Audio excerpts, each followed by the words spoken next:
a session which a lot of people have been talking about over the last 2 years. It's been the buzzword. Uh, People call it omnichannel. The organizers have called it multi-channel. It's essentially the same. It says building excellence in multi-channel customer experience, online, retail, B2C, B2B. In today's maturing consumer markets, emphasis is shifting from straightforward sales to more holistic approach to customer lifecycle management. Effectively managing these different marketing, sales, and service channels poses a significant challenge. Companies need new strategies, structures, processes, and tools to deliver customer value across all channels.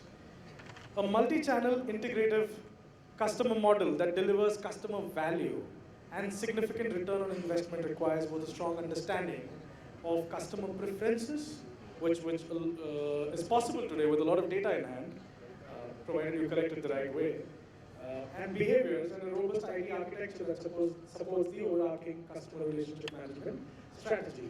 I would like to call upon Mr. Anand Panchapakesan, Chief Delivery Officer, Bridge Solutions. Please welcome Anand with a round of applause. Anand is a senior technologist with a track record in defining and executing strategic IT initiatives, experience in building, testing, and consulting for complex enterprise class supply chain software applications for retail, high-tech, and 3PL environment, experience in recruiting, integrating, and mentoring resources. Welcome, Anand. Our second esteemed panelist, Mahesh Ketan from Aditya Birla. Welcome, Mahesh. Mahesh is an alumnus of IIM Bangalore with MTech in food technology. He has more than 18 years of experience in supply chain, business excellence, food processing, apparel, and retail industry. He had been instrumental in developing business excellence framework for retail business and achieving organization-wide award for meeting the excellence standards. Driving business excellence programs and program management of large projects, driving major organization-wide initiatives have been some of his accomplishments. My next esteemed panelist, Professor Mukund Prasad, CEO coach in NMIMS, Narchimonji. Welcome, Professor. He is currently Professor of IT and Leadership Development at NMIMS Mumbai. His career path has moved in organizations like Tata Steel, PwC, HCL, Asst, Ranbaxay, and Welspun, with senior management positions like Global CIO, in all companies with global presence in multi-geographical and multicultural environment.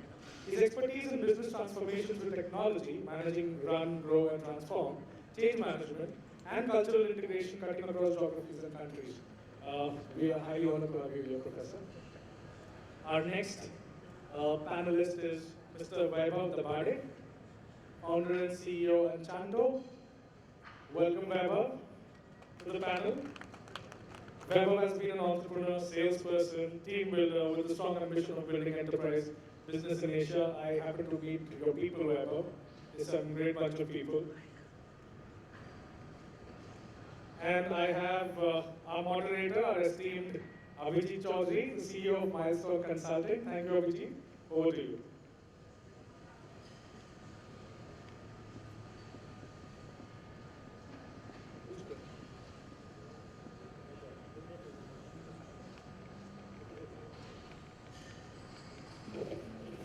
I have one more panelist to join us. I can see the chair empty.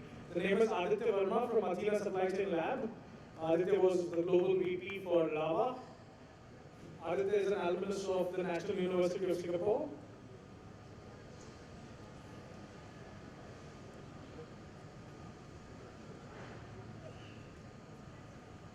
And we have 30 minutes for the session.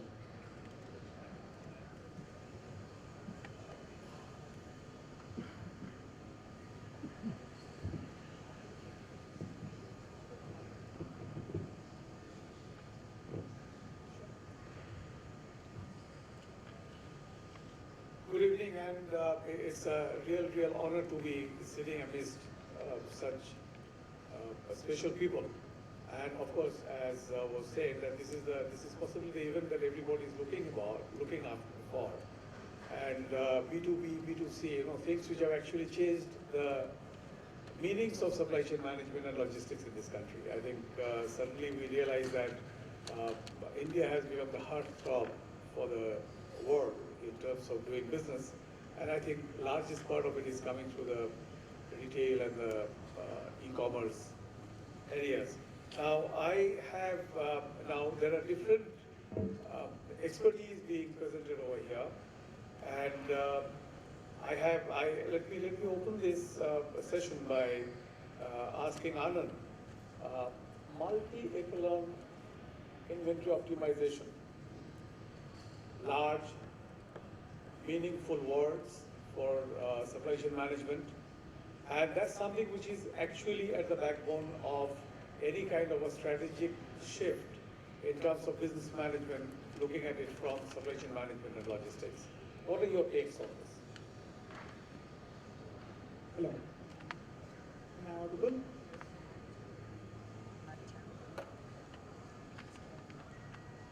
From my perspective, when we are talking of multi-channel fulfillment, we are looking at a single customer experience across various channels, and inventory is a key part of it. So some of the terms that are commonly used with omni-channel is buy online, ship from store, buy online, return to store, buy online, pick up from store. These are basically straddling multiple inventory verticals for the organization. When I buy online, I have a e-fulfillment facility that is going to be shipping the product. But here the customer is specifically saying, I want to be going to the store and picking it up because I can go to the store in a couple of hours, whereas the delivery will take a day minimum, probably 2 days to reach me. So being able to look at inventory that is available in the store and able to reserve the inventory and have it delivered in a time frame that is not possible through traditional channels become a key attribute.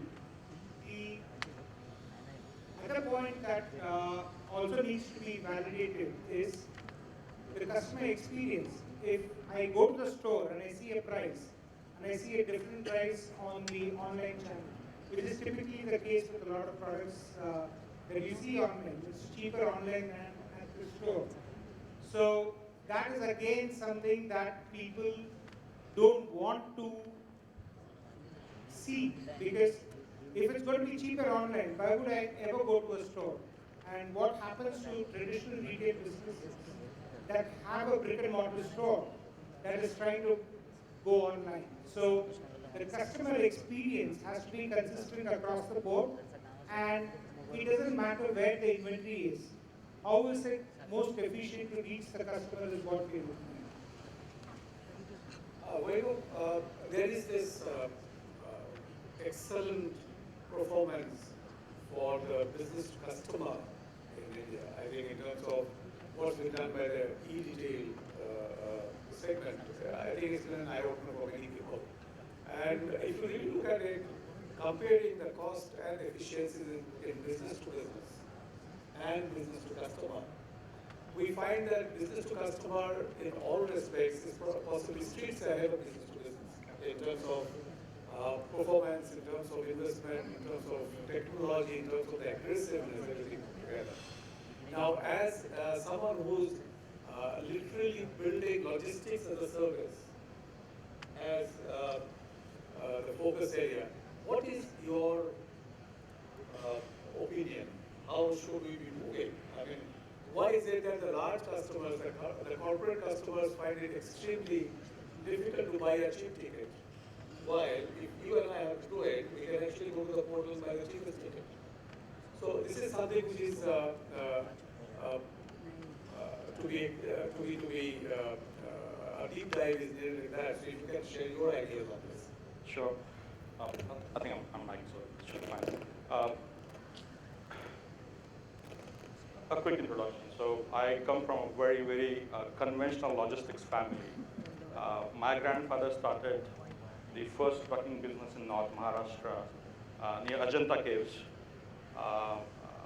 just around British India time. Seen that atmosphere of running a trucking business, a logistics business very conventionally, where you have to use bad word for every conversation with drivers and porters, otherwise nothing gets done, right?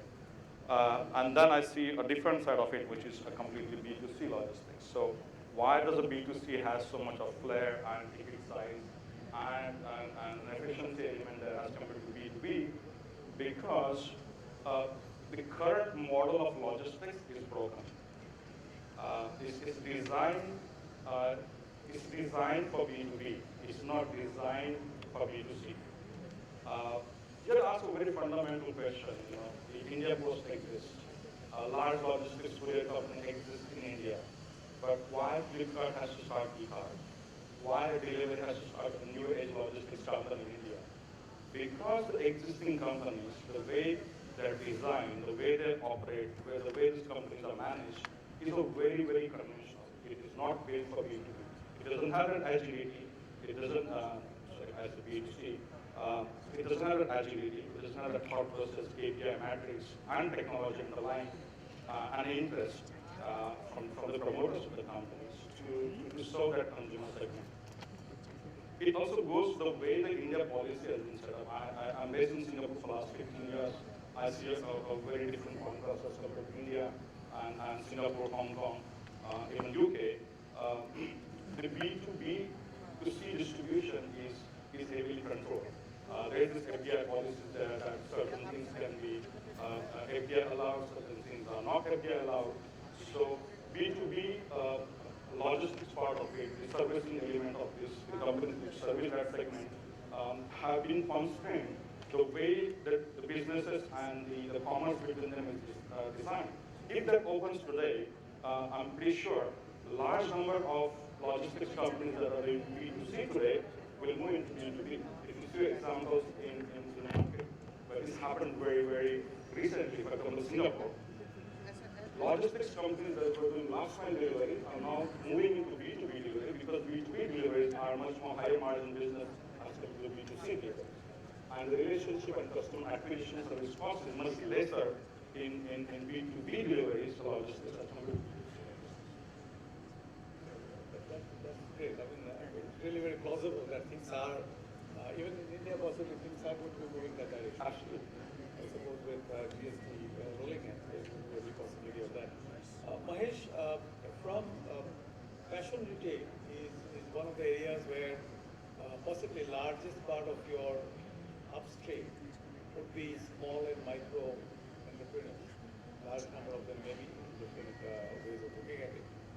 Now, when you look at your supply chain and when you look at bringing benefits from the business point of view, what are the key result areas that you would like to, or rather you have, to manage your supply chain at the upstream? Everyone talks about the last mile delivery. The other day we were having a very interesting discussion. When a small vendor came and told me, sir, the first mile delivery is the biggest problem for me, because I don't really have the wherewithal of delivering my products to my customer, because it's so fragmented that I don't really have much advantage in terms of doing it. Do you see that as a problem, or do you see that as an advantage doing business in that segment of business? So, I'm from Anchanto, Aditya. So there's nothing called problem, it's only opportunities. Right? Opportunities for improvement, area for improvement. So certainly with the evolution in the consumer expectation, which has happened over the last 3 or 4 years, because of omnichannel and e-commerce coming into the play, that has posed significant challenges to the supply chain, particularly upstream, where for an organization like us, where most of the vendors, manufacturers are unorganized. They don't have very hi-fi processes and systems. They work in a very raw environment. So how the consumer expectations have evolved? Traditionally, in a brick and mortar store, the consumer used to buy from the store, and if they have to return, they used to return to the same store.